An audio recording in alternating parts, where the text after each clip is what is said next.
Hello guys, स्वागत आप सभी का हमारे चैनल प्रिपरेशन अड्डा के अंदर। फिजिक्स के बहुत सारे टॉपिक की तरह एक टॉपिक ये भी है ओम्स लॉ।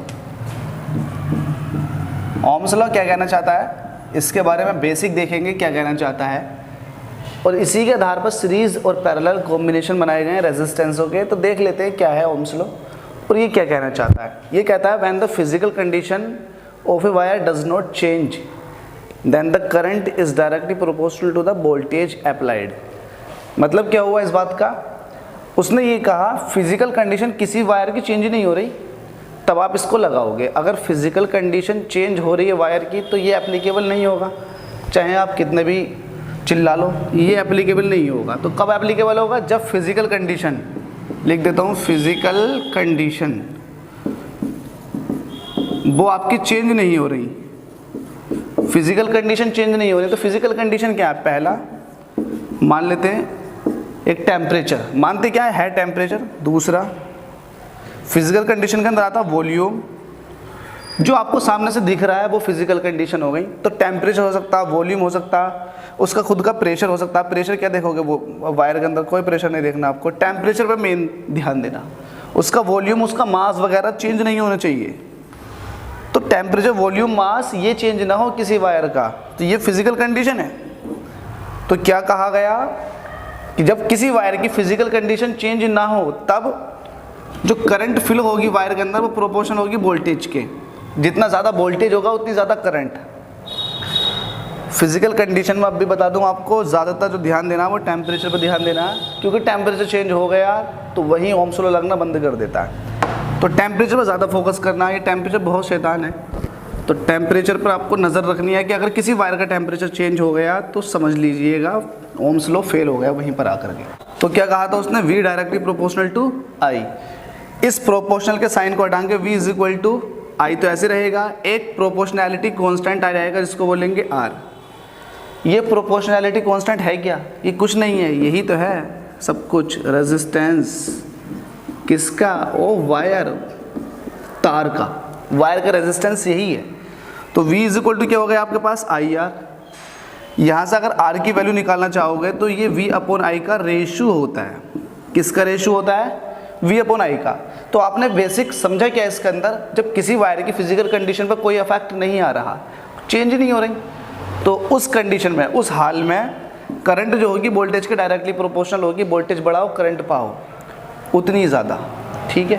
तो करंट डिपेंड कर रही है वोल्टेज पर, वोल्टेज बढ़ रहा है तो करंट भी धीरे धीरे बढ़ती चली जाएगी। और यहाँ पर अगर रेशो निकालेंगे वोल्टेज और करंट का तो वो कहलाएगा रेजिस्टेंस। ये किसका रेजिस्टेंस है, ये उसका रेजिस्टेंस है, उस वायर का रेजिस्टेंस है जिस पर आप एक्सपेरिमेंट कर रहे हो, ठीक है। तो ये ध्यान रखना है। अब देखिए मैं आपसे कहूँ, क्या बल्ब, जो एक बेसिक बल्ब होता है घर में लगा हुआ, क्या इस पर ओम्स लॉ लगता है? तो जवाब हो जाएगा नहीं लगता ओम्स लॉ। क्यों नहीं लगता भाई ओम्स लॉ? देखिए ओम्स लॉ इसलिए नहीं लगता क्योंकि ओम्स लॉ की पहली शर्त यही है कि फिजिकल कंडीशन चेंज ना हो। फिजिकल कंडीशन में टेम्परेचर भी आता है बॉडी का। जब इसको हम करंट पास कराना स्टार्ट कर देंगे, जब इसके अंदर से करंट पास होगी और जब ये ग्लो करना स्टार्ट करेगा तब इसका टेम्परेचर बढ़ जाता है। और जैसे इसका टेम्परेचर बढ़ा तो वहीं पर ओम्स लॉ फेल हो गया, क्योंकि टेम्परेचर इंक्रीज हो गया और शर्त यही है कि फिजिकल कंडीशन ना चेंज हो। तो यहाँ पर चेंज हो गई तो यहाँ पर ओम्स लॉ नहीं लगेगा, ठीक है। तो ऐसी जगह ओम्स लॉ लगेगा जहाँ पर फिजिकल कंडीशन चेंज ना होगी। तो फॉर्मूला क्या निकल कर आया, V is equal to IR। V is equal to IR, ये ओम्स लॉ निकल कर आया। इससे आपने रेजिस्टेंस की वैल्यू निकाली कि ये V अपॉन I का रेशियो होता है।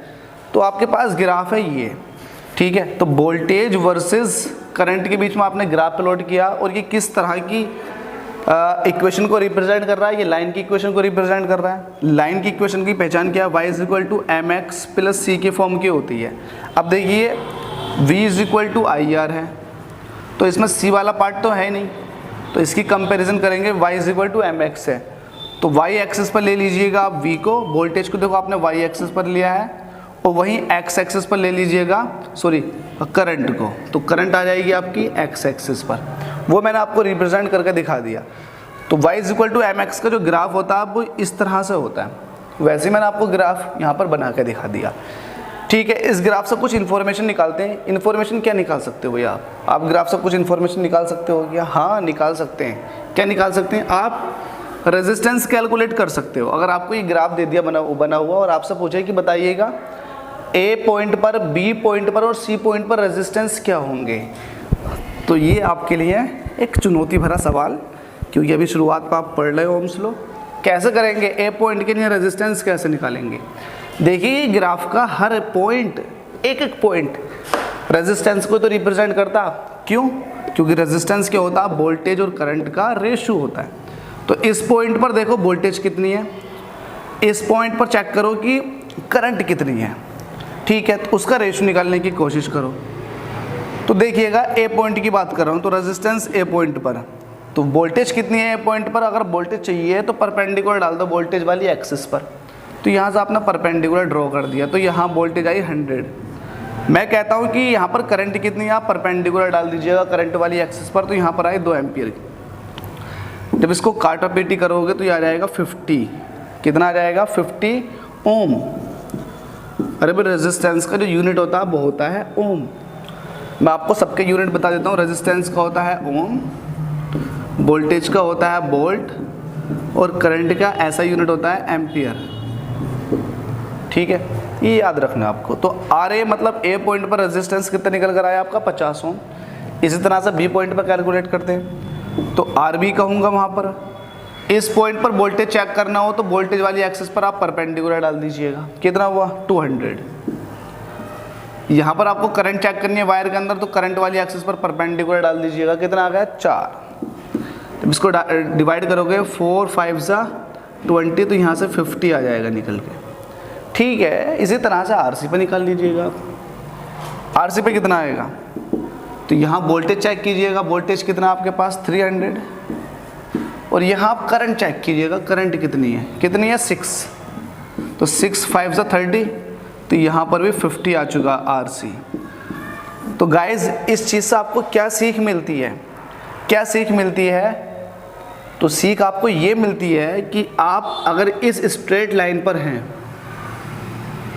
इस स्ट्रेट लाइन के हर पॉइंट पर रेजिस्टेंस क्या होगा, सेम होगा, सेम, कभी चेंज नहीं होगा। अगर अलग अलग आ गया तो वो ओम्स लॉ को फॉलो नहीं करता ग्राफ, और अगर सेम है हर पॉइंट पर तो वो ओम्स लॉ को फॉलो करता है। और सेम चेक करने के लिए आपको क्या करना पड़ेगा, जिस तरह से मैंने किया है उस तरह से आपको वोल्टेज और करंट का रेशियो लेना पड़ेगा। और अगर सेम आ गया तो वो ओम्स लॉ को फॉलो करता है, और सेम नहीं आया वो ओम्स लॉ को फॉलो नहीं करेगा। ये आप ध्यान रखें, ठीक है। तो ये ओम्स लॉ था। ओम्स लॉ का ग्राफ भी मैंने आपको एक्सप्लेन कर दिया। इस ग्राफ से आप क्या निकाल सकते हो, रेजिस्टेंस कैलकुलेट कर सकते हो, ये भी निकलवाना सिखा दिया। वी डायरेक्टली प्रोपोर्शनल टू आई, ये भी मैंने आपको बता दिया। जैसे ये खत्म होता अब पढ़ेंगे रेजिस्टेंस ऑफ वायर। रेजिस्टेंस कैसे निकालते हैं किसी वायर का वो देखेंगे, मतलब क्या रेजिस्टेंस जो है किन चीज़ों पर डिपेंड करता है वायर की, वो देखेंगे। जब तक के लिए धन्यवाद।